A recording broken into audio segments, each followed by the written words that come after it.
বর্তমান সময়ে একটা ধর্মক্ষেত্র হরিবাসরে মনে হয় না ভগবান শ্রীকৃষ্ণের নাম কীর্তন শুনছি, মনে হয় একটা অর্কেস্ট্রার আলকাপ দেখছি কিংবা মেলাতে গিয়ে চিত্রহার দেখছি। মনে হয় কীর্তন করার কোনো লোক খুঁজে পাইনি, তাই নাইট ক্লাবে অর্ধনগ্ন হয়ে ডান্স করা মেয়েদেরকে হরিবাসর করতে নিয়ে এসেছে। কারণ তারা হরি কীর্তনের নামে এমন ভঙ্গি করে নাচে, মনে হয় না এরা হরি কীর্তন করে, বরং এদের নাচের স্টেপ দেখে মনে হয় এরা সেক্স থেরাপিস্ট। কথাটি বলতে বাধ্য হলাম, কারণ যদি খারাপ লেগে থাকে তাহলে মাফ করবেন। কিছু মেয়ে হরি কীর্তন করছে, তাদের গলায় চিপসের প্যাকেট ঝুলাচ্ছে, এর জন্য কোনো সনাতনী কোনো প্রতিবাদ করছে না। এটা কি আদৌ ধর্ম? সত্যি কি সনাতন ধর্ম এগুলোকে পারমিশন দেয়? একদিকে কিছু নামধারী সনাতনী দিন রাত চিল্লাবে সনাতনী জাগো সনাতনী জাগো, তাদের সেই স্লোগানের মেন টার্গেট মুসলিম বা অন্য ধর্মের মানুষদের কটূক্তি করা, তা ব্যতীত কিচ্ছু না। আজ পর্যন্ত কোন সনাতনীকে দেখেছেন এই সমস্ত হরিবাসরে ধর্ম নিয়ে নোংরামো করা ব্যক্তিদেরকে স্টেজে উঠে থাপিয়েছে? কিংবা আজ পর্যন্ত কোন সনাতনী আঙুল তুলে বলেছে তোমরা কেন ধর্ম নিয়ে নোংরামো করছো? কোন সনাতনী প্রতিবাদ করেনি। আর তার একটাই কারণ, এইসব নোংরামো যারাই করছে তারা কোনো অন্য ধর্মের মানুষ নয়, তারা সবাই সনাতনী। আপনি জাস্ট আমাকে একটা ভিডিও দেখান, মুসলিমদের এক ওয়াজ মাহফিলে এক আলেম তাদের ধর্ম নিয়ে নোংরামো করছে আর তারা প্রতিবাদ করেনি বা পিটায়নি, কারণ তারা তাদের ধর্মটাকে রেসপেক্ট করে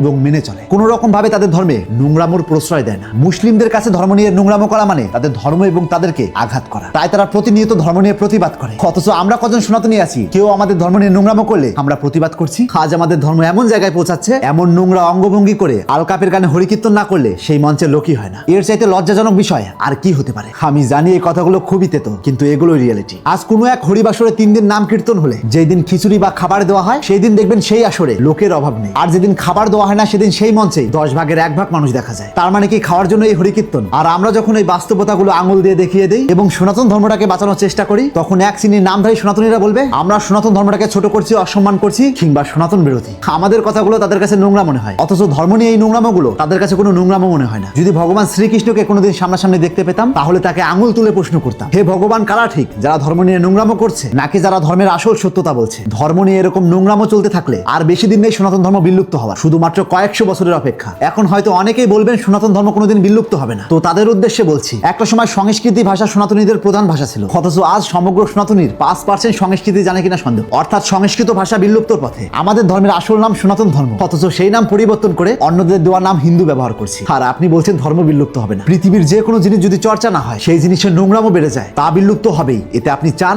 বা না চান। এটাই প্রকৃতির বৈশিষ্ট্য। তাই এখনো সময় আছে, যদি সত্যি সনাতন ধর্মটাকে বাঁচাতে চান তাহলে অন্য ধর্মের সঙ্গে বিদ্বেষ না করে সবার প্রথমে এই নোংরামোগুলো দূর করুন, তবে সনাতন ধর্ম বাঁচবে। তাই আজ থেকে চোখ খুলুন, আর এরকম ইন্টারেস্টিং ভিডিও প্রতিনিয়ত পাওয়ার জন্য তাপস এক্সপ্লোরার পেজটিতে ফলো দিয়ে রাখুন।